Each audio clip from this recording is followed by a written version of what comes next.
The third program that we're going to talk about to discover connected clients and gather information about them is Nmap. Nmap is a short for Network Mapper. It's a network discovery tool that can be used to gather information about just about any device.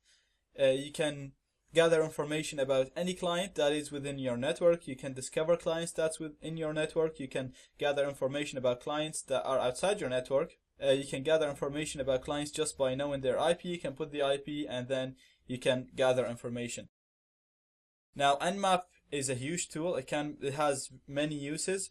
It can be used to bypass firewalls, all kinds of protection and security. So there is like books and courses that are specific for Nmap only. In this course, we're only going to have a quick look on Nmap to show you that it's very useful, and to show you some of the basic Nmap commands to discover clients that are within our Wi-Fi that are connected to our network, and discover the open ports in these clients.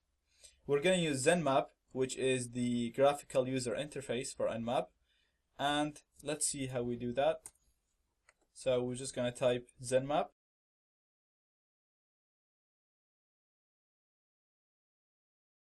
So in the target, you're going to put your IP address. If there is only one IP address that you want to gather information about, you can just put that address, or you can put a range like we did with NetDiscover. So it's 192.168.1.1/24. And from here you can have profiles. You can put a custom command here if you want. If you know a custom command and you want to use it, you can put it here, or you can use one of the ready profiles here.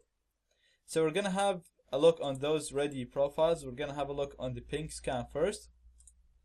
This is a kind of quick scan, but it doesn't show too many information. It only shows the connected devices. As you can see, we have the connected devices here, and we have their IP addresses and their MAC address, and we also have the vendor. So in NetDiscover, we weren't able to see the manufacturer for the device, neither with AutoScan, but you can see here with Nmap we were able to know that the 192.168.1.10 is a Cisco device. Sorry, the 192.168.1.1, that's the router. It's a Cisco device, so it's a Cisco router. Now we can go ahead and look for exploits in this device. We also know that the 198.1.10 is a HTC device, so that's probably a phone. And since it's HTC, then it's probably running on Android. So now we're having more information.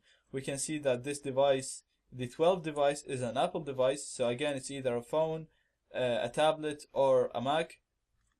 And then we can see that this device is a Dell, number 22. And here, this device, I don't know who's this manufacturer. And we have another Dell device on this IP address. So again, its ping scan was very quick. We were able to know the manufacturer, the IP address, and the MAC address of the connected clients. The next scan we're going to have a look on is the quick scan.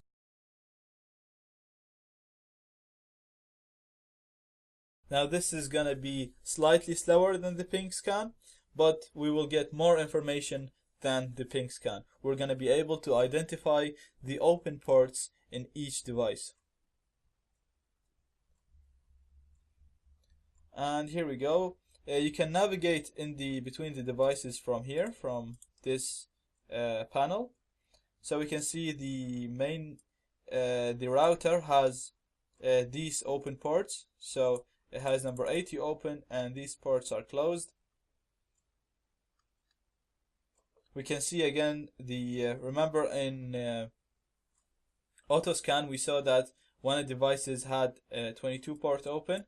Now we know that that's the Apple device. So we still don't know what's this device, whether it's an Apple computer or a tablet or a phone, but we know it's an Apple device with 22 port open, which is the SSH port.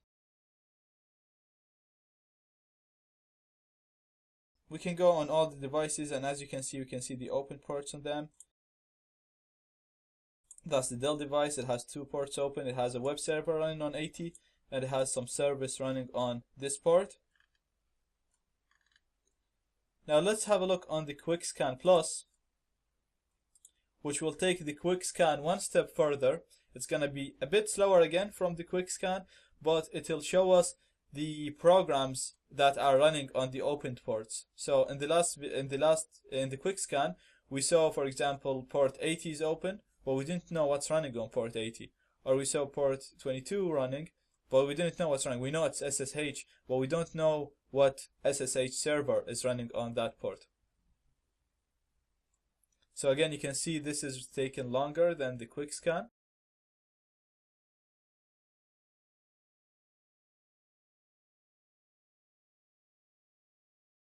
Right, so that did take some time. It was slower than all the previous scans that we talked about, but we can see that it gathered much more information. We can see that we have two Linux devices connected here. So it got us the operating system of the devices connected.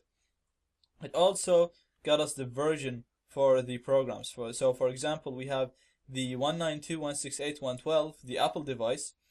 We didn't know what Apple device it was. We were saying it could be a computer, it could be a laptop, it could be a phone. Now we know on 22 on the 22 port. Last time we only knew it's open. Now we know it's running. The server that's running there is open SSH 6.1. So we can go again and look for remote exploits, and we can hack that device right away. And when we go here on the device type, you can see it's a media device, it's a phone. So it is actually an iPad, it's not a phone, but iPhones and iPads, they're classified, they use nearly the same iOS version. So that's accurate enough. As you can see here, it's Apple iOS, so we know it's not a Mac, it's not a laptop, it's either an iPhone or an iPad, and it's running iOS 4, 5, or 6. Okay, now if we go on the other devices, so we have, this is our Linux device, and we saw in the Quick Scan we were able to identify 80 and this port open. We didn't know, we knew HTTP running on this obviously, but we didn't know what version of server that's running on this. Now we know it's Apache HTTP server 2.2.22, and it's a Ubuntu device, and that is correct. It's an OS Luna, which is a version of Ubuntu. So this is again very accurate. We can go ahead and look for exploits and vulnerabilities for this. And this port, we didn't even know what service it runs on. Now we know it's a UPnP server, and it's MediaTomp, the type of server or the program. It's MediaTomp UPnP server. And again, this is very accurate. This is actually the version of the program. So and it's telling us it's a Dell computer, and that is correct again. So we're getting very, very specific, accurate information about our targets. We can see here the Microsoft device, again the Windows device. It's running Microsoft HTTPPA, which is another UPnP server on this port. You can also browse by the services, so you can go on HTTP and it will show you the devices that have HTTP open, or you can go on SSH and you see the devices that have SSH open. So let me just show you an example. So if we go back to the hosts and we go to this device, to the output, let me show you here. So we know it's an Apple device. We know it's an Apple device. We know it's a phone or an iPad, and we know it has 22 open. So that's the SSH open, and that means the device has been jailbroken. Because without jailbreak, you can't install you can't install SSH server on the device. Now, when you jailbreak, in the jailbreak process, it installs a root user on the device, and the password for that root user is Alpine.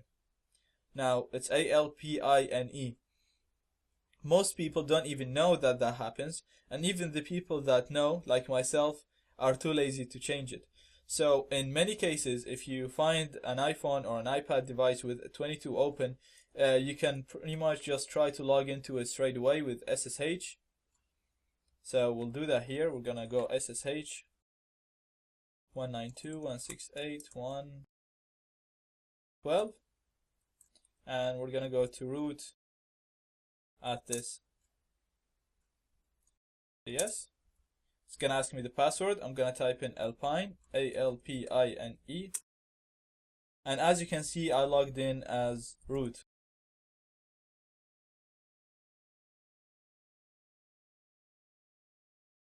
So this is just an example of how useful gathering information is. Even if this didn't work, you can go, as I said, you can go ahead and look for exploits for these programs, and you will manage to gain access to this network. So gathering information is a huge step in penetration testing. Zenmap or Nmap is a huge tool.